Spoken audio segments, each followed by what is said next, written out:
ఈ సమాధానాలు ఇవన్నీ మనకు అవసరం, అవునా లేదా చెప్పండి. పురాణముల యందు వారిలో వారికి జరిగే చర్చలన్నీ మనకు పనికొస్తాయి. అయితే వాళ్ళు చేసినంత గొప్ప తపస్సు చేస్తామా అంటే వాళ్ళు 100 చెప్తే మనం 30 చేస్తామేమో, చూద్దాం. పాస్ మార్కులేను. ఇక్కడ అడుగుతున్నవాడు గట్టివాడు, ఎవరిని అడుగుతున్నాడో వాడు ఇంకా గట్టివాడు. హేమంతే శిశిరే కాలే వర్షాకాలే శరత్సుచ, ఏ కాలములు మంచివో చెప్తున్నాడు. హేమంత ఋతువు, శిశిర ఋతువు, వర్ష ఋతువు, శరద్ ఋతువు, వసంత ఋతువు, గ్రీష్మ ఋతువు, ఏది విడిచిపెట్టాడండి? ఇన్ని ఋతువులు చెప్పాడు. అంటే ఇక్కడ అర్థం ఏంటంటే ఏ ఋతువైనా సరే సాధనకు అనుకూలమే, అది ముందు చెప్పాడు ఇక్కడ. పైగా ఋతువులు ముందు చెప్పి గ్రహణ కాలములు, అది తపన గ్రహణాదిషు, సూర్యగ్రహణాది అంటే సూర్యగ్రహణ చంద్రగ్రహణములు, ఈ పర్వములు చాలా విశేషం. అదేవిధంగా సమయములు కూడా బ్రాహ్మీ ముహూర్తములు ఇలాంటివి కొన్ని తపస్సులకి అంత ముఖ్యమో రాత్రి కూడా తపస్సుకు ముఖ్యమే అని చెప్తున్నారు ఇక్కడ. ఎందుకంటే రాత్రికి ఉన్నటువంటి ప్రశాంతత, రాత్రి కూడా కొన్ని సాధనలకి చాలా ముఖ్యం. అలాగే జలంలో కానీ అంటే జల తీరములు, నదీ తీరములు, ఎత్తైన పర్వత శిఖరాలు, దివ్యమైన శివక్షేత్రాలు, ఇతరులెవరూ చేరలేని వనములు, తపస్సుకి చోట్లండి. ఇంతవరకు కాలం చెప్పారు, చోట్లు చెప్తున్నారు.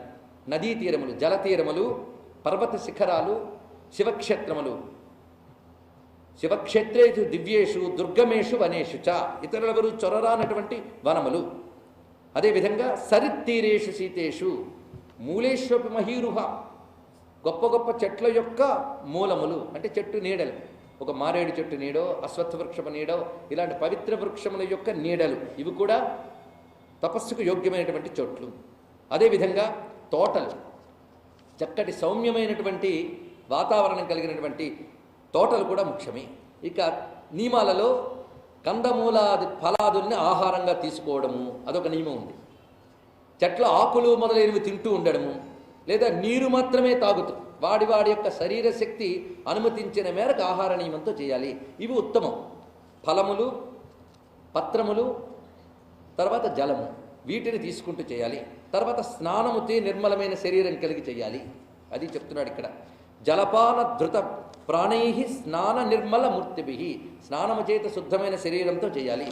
పవనాసన తృప్తైశ్చ అంటే ప్రాణాయామము ద్వారా ప్రాణశక్తిని ఉద్దీపన చేసుకున్న వాడికి ఆహారము ద్వారా ప్రాణశక్తి పొందవలసిన అవసరం లేదు.